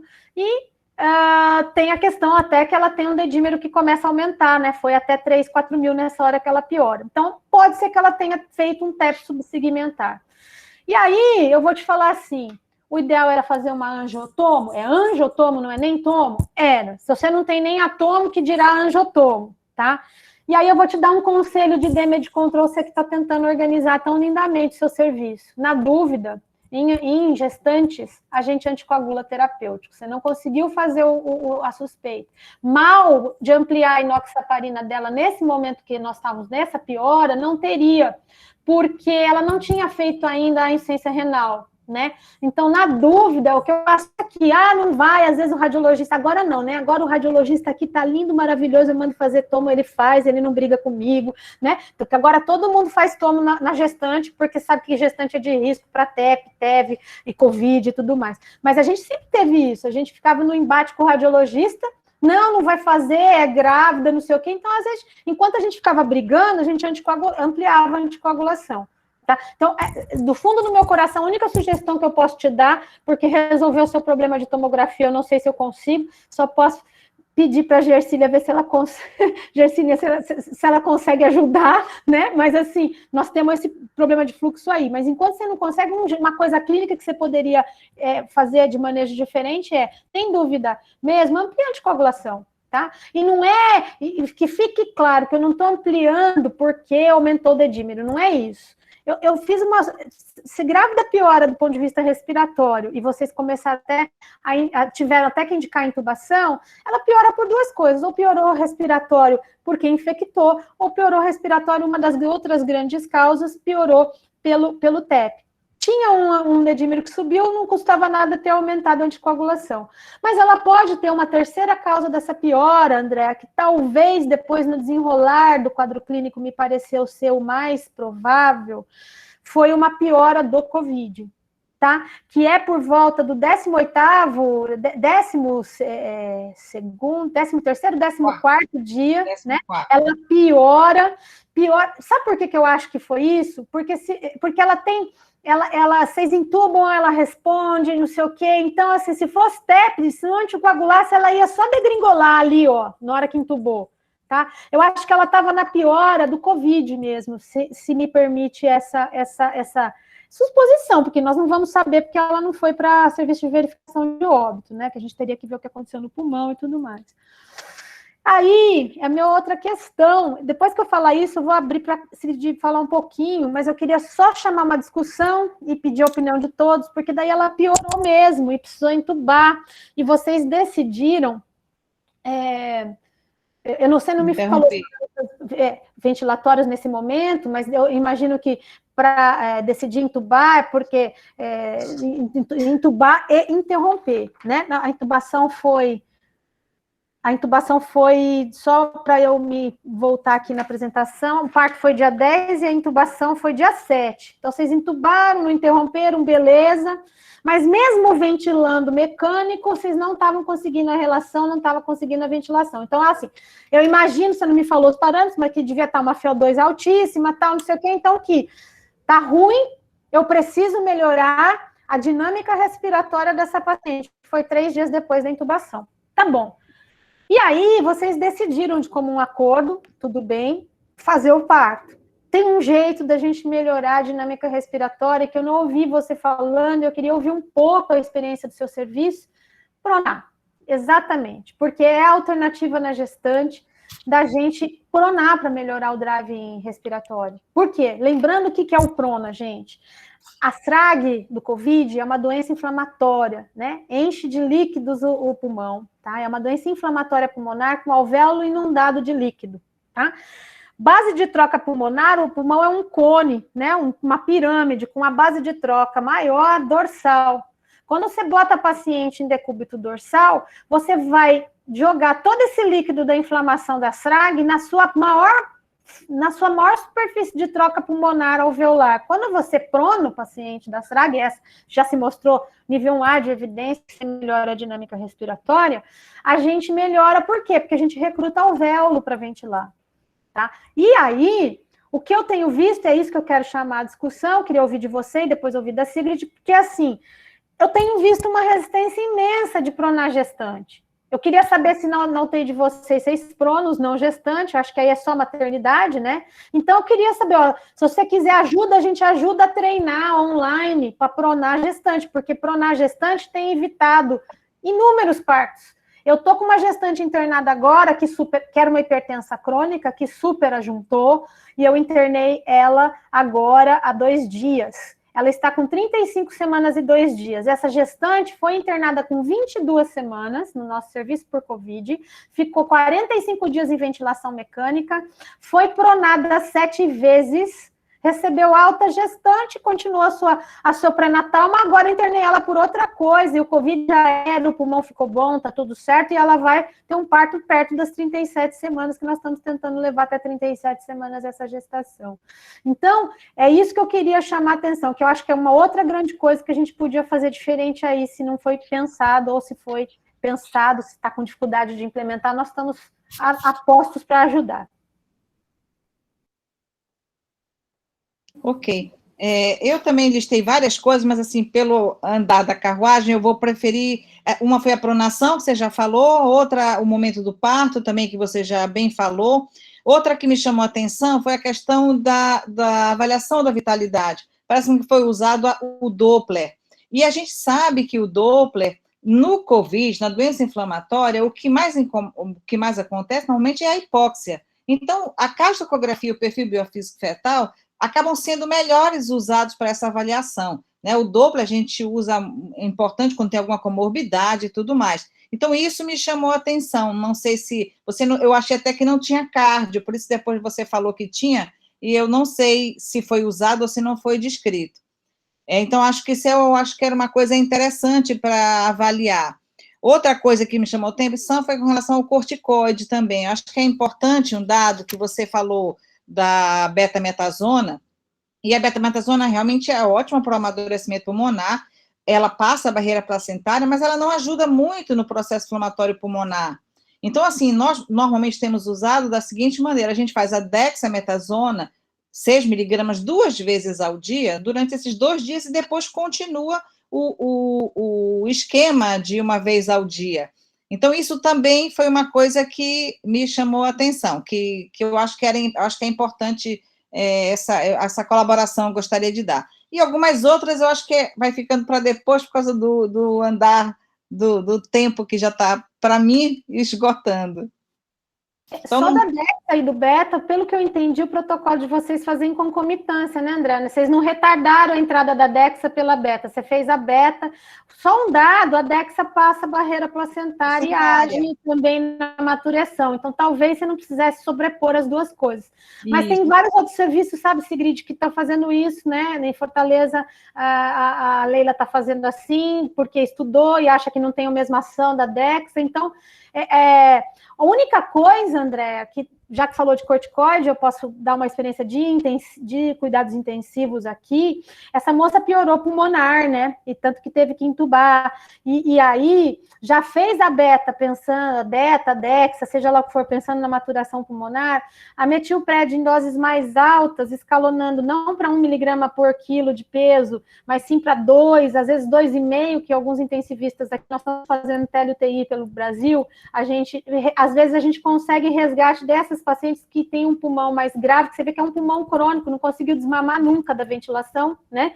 E ficou mais de um mês entubada e em ventilação mecânica, e às vezes a metilpred em doses maiores, a gente tem visto que resgata algumas funções pulmonares e algumas desses teleatendimentos de UTI que a gente tem feito tem sido bom. Então, só para fechar essa questão do corticoide, A Dexa pode ser um bom maturador pulmonar, que a gente tem usado na alternativa, que é o que o Sigrid falou, tá? Mas a gente pensa no pulmão mais grave em metilpred em doses maiores, tá? Isso. Então, eu acho que isso também poderia ser pensado. E só para finalizar, eu acho que ela morreu mesmo, não é nem da insuficiência respiratória, ela fez uma síndrome pulmão-rim com insuficiência dialítica. Essa síndrome pulmão-rim do COVID aumenta o risco de óbito em 3 vezes a 4, alguns estudos dizem. Então, eu acho que sangrar para o sistema nervoso central, que eu acho que ela sangrou para o sistema nervoso central pela síndrome pulmão-rim, porque ela fez aí vários aspectos de discrasia, ela fez pico hipertensivo e sangrou, porque ela já estava sangrando espontâneo. Se eu permitir arriscar uma causa de óbito, ela teve, para o sistema nervoso, ela sangrou, na minha modesta opinião, porque ela fez mesmo, ela destrambelhou clinicamente do COVID com essa síndrome renal, né, dialítica, que é muito, muito, muito grave. E na hora que vai para diálise, a gente prefere entrar com heparina não fracionada. Na dúvida, se você quer ampliar a anticoagulação, é heparina em bomba, tá? E controle pelo TTPA em 2,5 vezes TTPA. Só para fechar essa anticoagulação, que eu vi que eram suas angústias. Eu ia falar lá na frente, mas estou antecipando, porque você está com angústias aí para montar seu protocolo. Só estou te dando minha modesta opinião, tá bom? E só para finalizar, para mim, com relação a essa parte do fluxo cerebral, acho que é muito importante, porque a gente sabe que esse fluxo cerebral, ele acaba guardando a relação com a pressão arterial, né? Então, ela teve variação de pressão arterial, ela teve a variação de PO2, diminuição de PO2, então isso acaba levando uma alteração progressiva e vasodilatação progressiva, que às vezes pode realmente explicar essa convulsão e tudo mais. Acho que perde a barreira, a Sigrid lembrou muito bem, mesmo estado pró-inflamatório geral, mas eu acho que isso daí, assim, os casos de óbito que a gente teve aqui, foi uma deterioração nesse sentido, vai deteriorando, você não consegue prestar assistência adequada, né? Agora, eu queria ouvir do Prona, não só na grávida, mas depois, né, ela teve umas pioras aí, vocês não pensaram em pronar mesmo ela não grávida, né, ela puérpera. Fernanda, você me permite um segundo? Me perdoem, eu realmente achei que ia dar tempo, mas eu vou ter um procedimento cirúrgico agora. Queria te pedir licença a vocês, agradecer a presença de vocês, muito obrigada pela presença de vocês. É sempre muito gratificante para a gente participar disso. Vou deixar vocês com a melhor pessoa que possa ficar, que é a Fernanda, que vai dar um show aí, tá bom? Me desculpem, realmente foi... Eu, infelizmente, marquei achando que ia dar tempo de resolver. Um grande abraço, um bom fim de semana. Muito obrigada, Sigrid. Muito obrigada por estar junto aqui. Obrigada também, Fernanda. Mais uma vez estar com você. É um prazer. Tchau, gente. Obrigada, Sigrid. Obrigada mesmo. Então, em relação à pronação, né? Aqui nós já conseguimos implantar, né? Na realidade, nós tivemos muita dificuldade na fase inicial, né? E aí, nós temos 2 serviços que são referência para a gente, que é aqui bem pertinho, vizinhos nossos, nós temos o ISEA, né, com a Melânia, a Amorim, que fica à frente, e nos dá uma grande retaguarda do ponto de vista científico, como também o IMIP, né, que é aqui em Pernambuco. Inclusive. Isso. Então, tem contribuído, mas a gente tem muita resistência da equipe.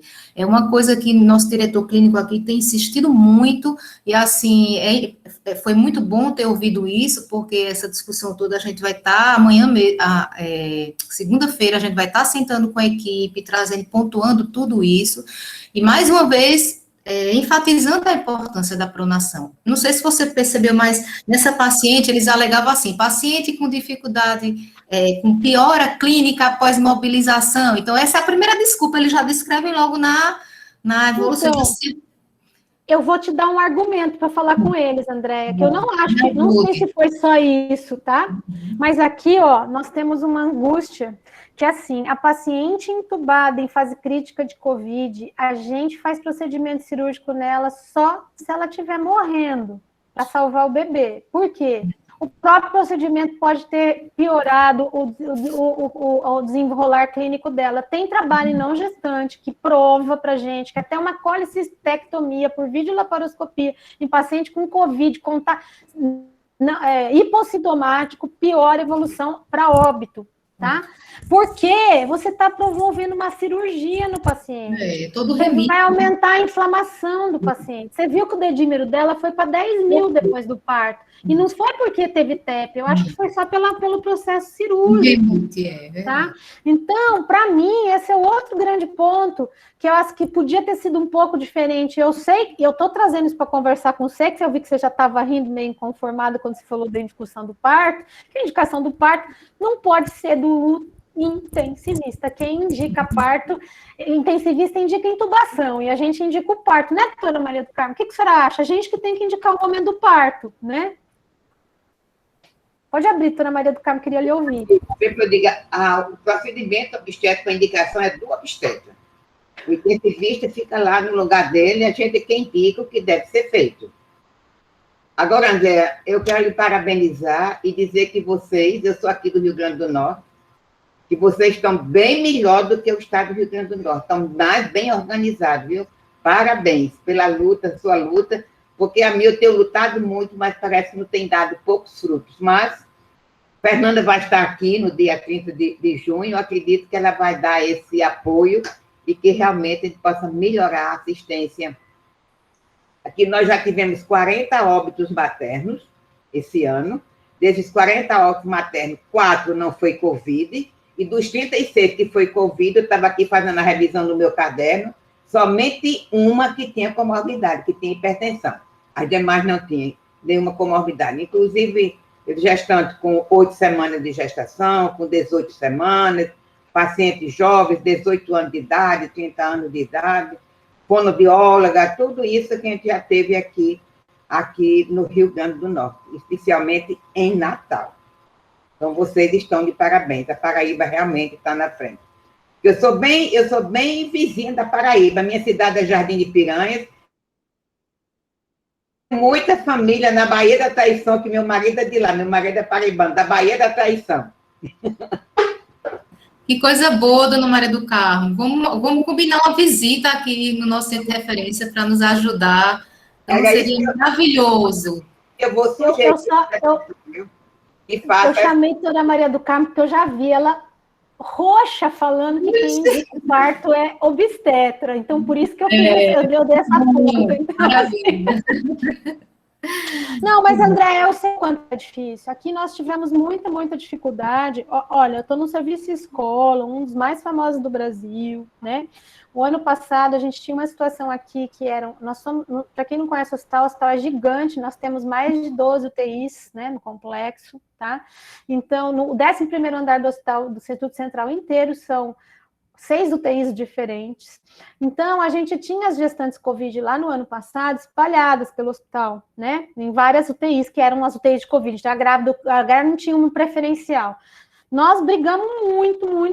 A partir de fevereiro desse ano, a gente centralizou as gestantes numa das UTIs do 11º andar. Então, cada UTI do 11º andar tem 12 leitos. Então, a 11 DS são 12 leitos, que é preferencialmente gestante. Nesse momento tem 10 gestante / puérpera lá, só 2 que não são nossos lá. E aí a gente deslocou um residente para ter um estágio de um R2 e de um R3 que está lá, tem um assistente nosso que está lá, e aí nós passamos visita em conjunto, e a gente está lá todo dia. Nosso R2, ele tem mesmo que, vamos supor que tenha mais não gestante, ele pega um paciente de não gestante para evoluir, ele evolui como os outros residentes, tá? Estágio de UTI. E aí eu te dou um dado, porque daí, assim, nosso diálogo, nossa conversa ficou diferente.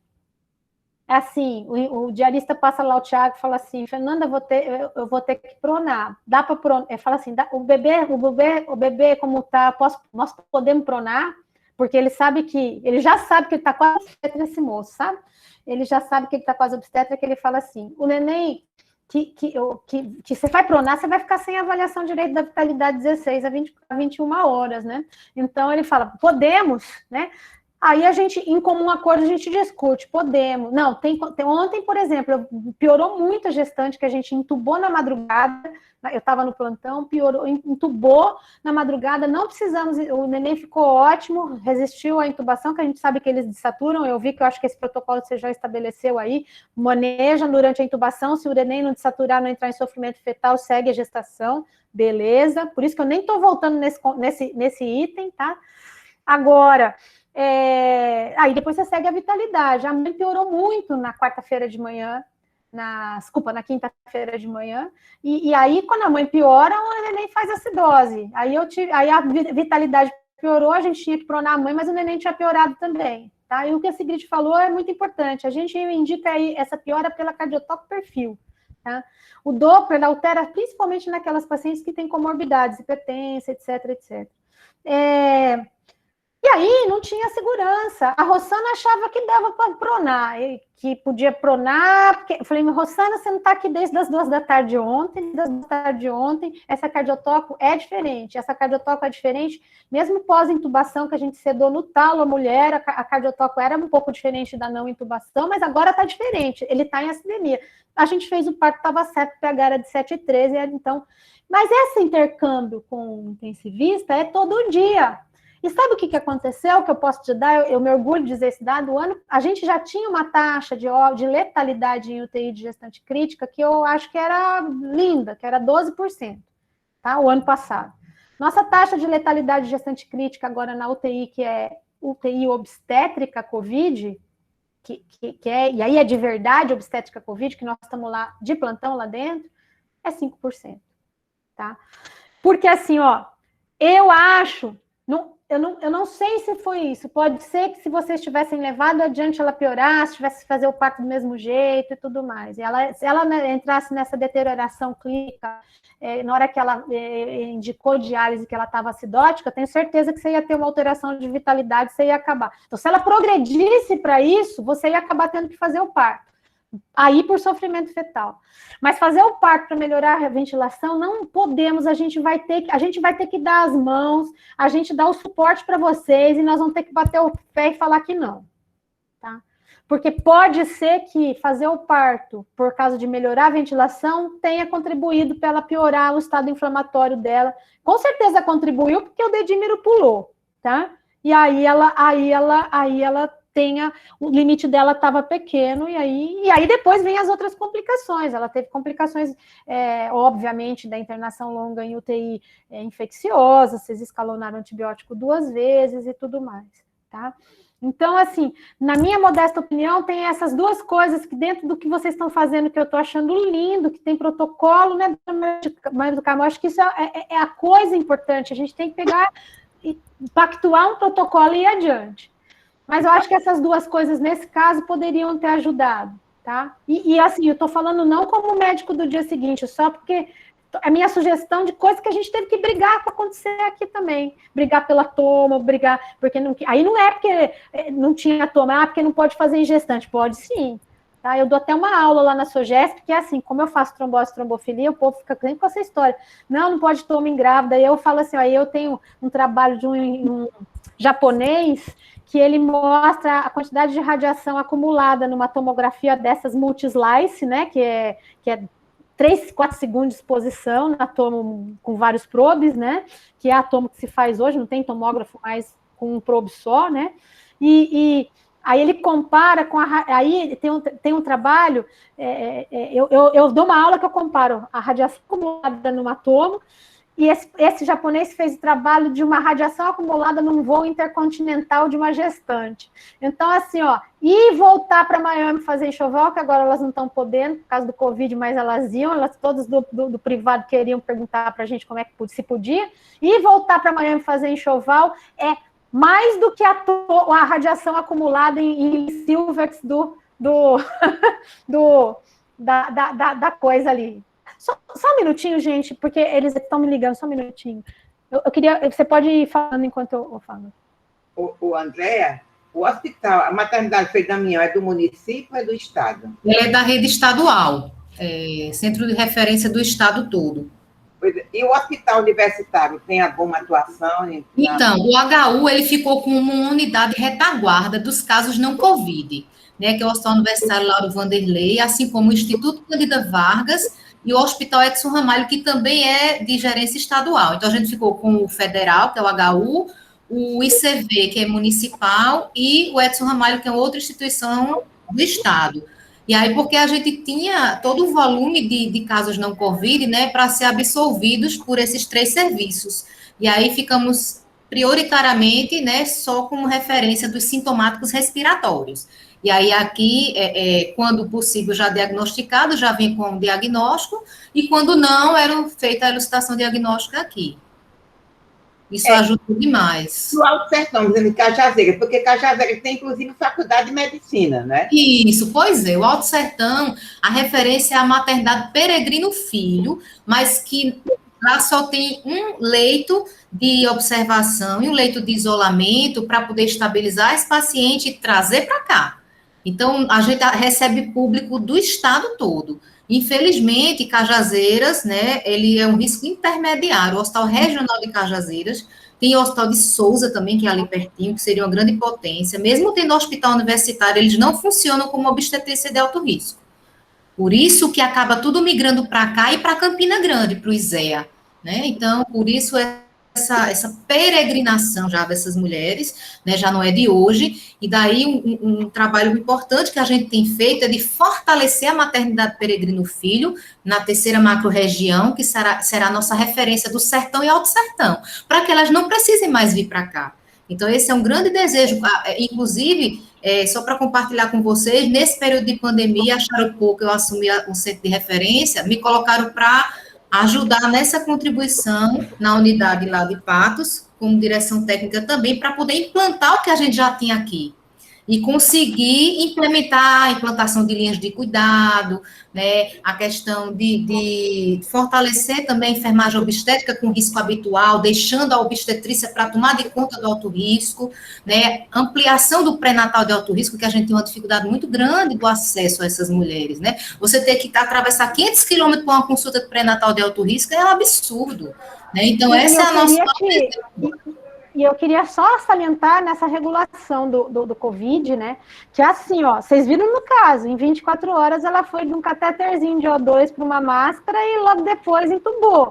Gestante que vai, ó, gestante que vai para catéter de O2 tem que ir para serviço de referência. Então, se é 500 quilômetros, não dá para você esperar piorar para daí pedir a regulação. Em lugar nenhum isso vai dar certo, né? Então, acho que essa história que você está colocando de ter um serviço no interior já estabelecido, ou pelo menos com suporte para poder acolher, eu acho que vai melhorar esse transtorno de transporte. Fora o que é o seguinte, lembrando que máscara não reinalante, qualquer tipo de máscara, ninguém consegue ambulância, só ambulância helicóptero para transportar 15 litros por minuto, que acaba nos primeiros 30 a 40 minutos de viagem o O2, tá? Então, é só um detalhe também que a gente tem que lembrar na hora que organiza esses fluxos de regulação, né? Exatamente, por isso que contribuiu muito a presença do centro de referência, né, porque a gente começou a fazer, inclusive, busca ativa. Nesse caso da jovem que hoje está aniversariando, né, que está com 21 dias de internação de terapia intensiva, ela veio de Cajazeiras.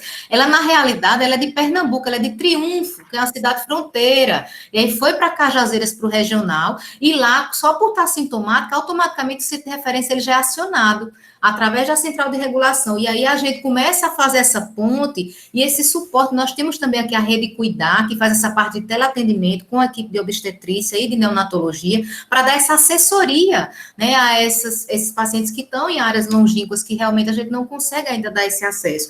Então, isso realmente tem feito toda a diferença, a gente tem conseguido devolver essas mulheres para o Alto Sertão e Sertão, né, então, mas nós temos ainda um obituário muito significativo e precisamos lutar para trazer essas melhorias, com certeza.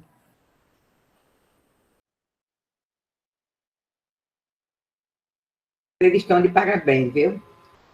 O estado da Paraíba, me lembro quando, há muitos anos que eu estudo mortalidade materna, Já teve uma época, não me lembro qual foi, o ano 2000, 2002, que realmente, no estado da Paraíba, que morria assim, 10 mulheres numa semana, né? Então, e realmente vocês conseguiram realmente reduzir a mortalidade materna.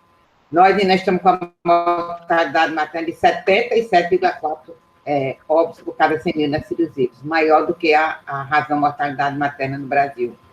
Mas, quem sabe, eu acho que a pandemia da Covid veio exatamente escancarar a nossa fragilidade, que acredito que vai melhorar, né, Fernanda?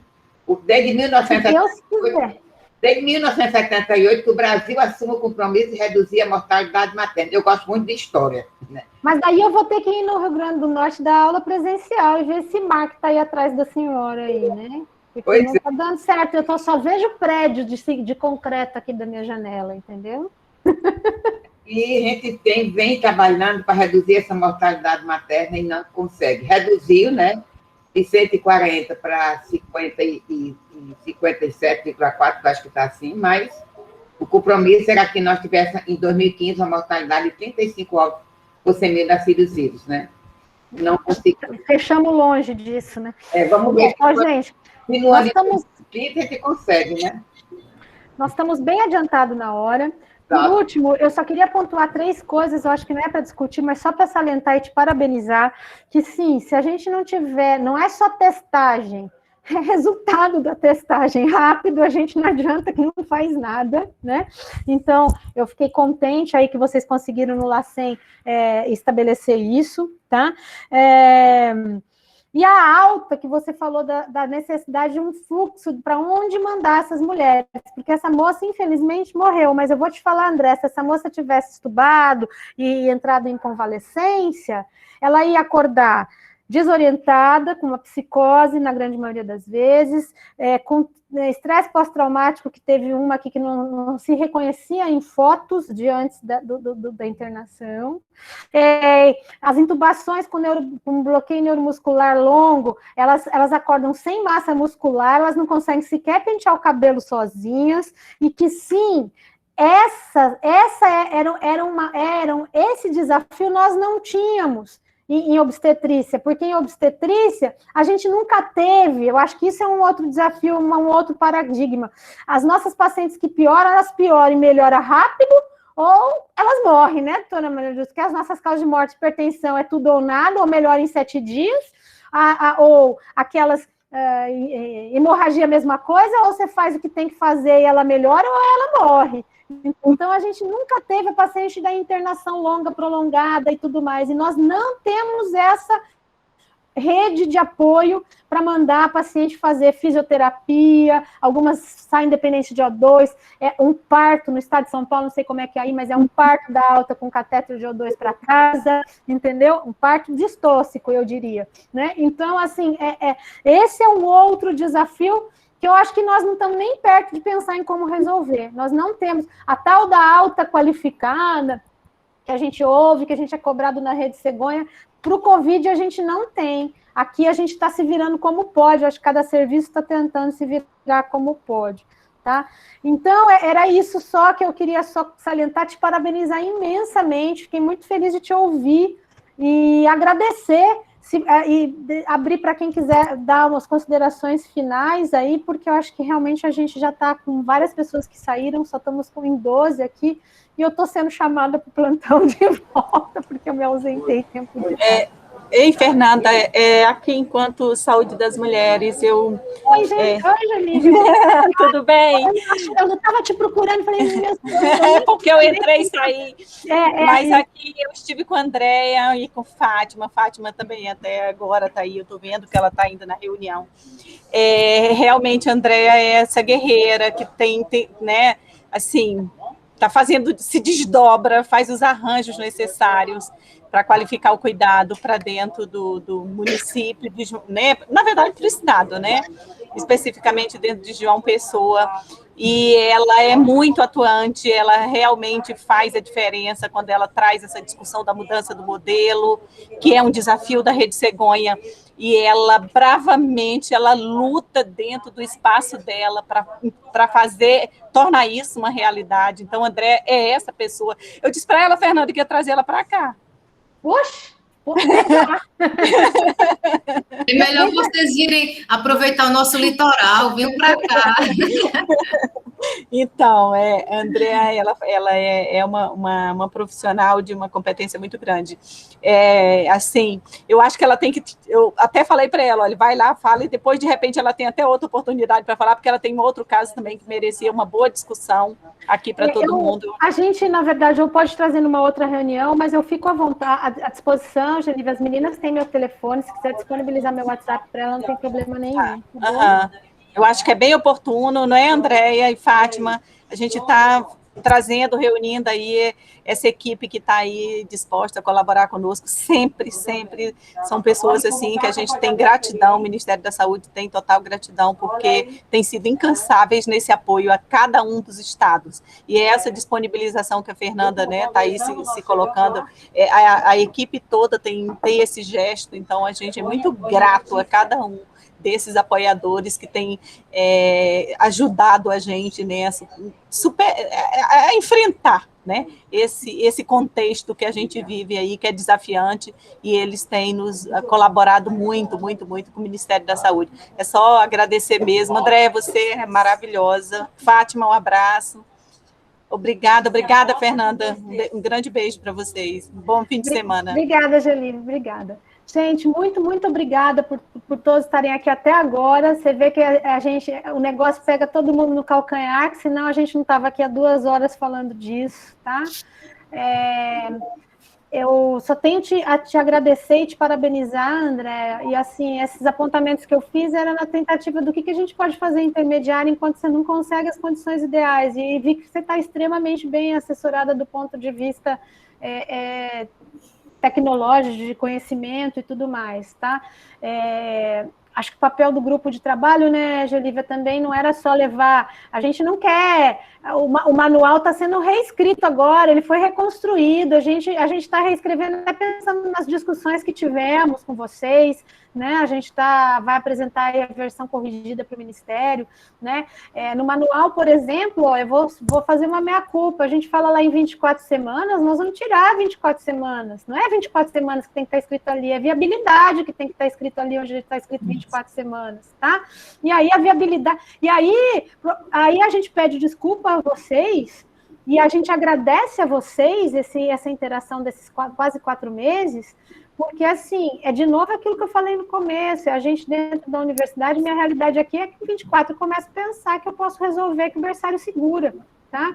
Então, é outra realidade, né? Então, a nossa ideia, e a gente está muito grato por essa ausculta que a gente também está tendo de cada um de vocês, de como é em cada lugar, porque eu tenho fé que isso aqui é um embrião que vai continuar depois, né, Gelívia? A gente já cutucou o Braga, que a gente quer continuar. Depois que o Covid acabar, nós não vamos acabar, né? Nós vamos continuar de mãos dadas, todo mundo, para a gente tentar aí discutir as outras coisas, o que podemos fazer, como que a gente pode ajudar em cada uma das regiões, cada uma das dificuldades, tá bom?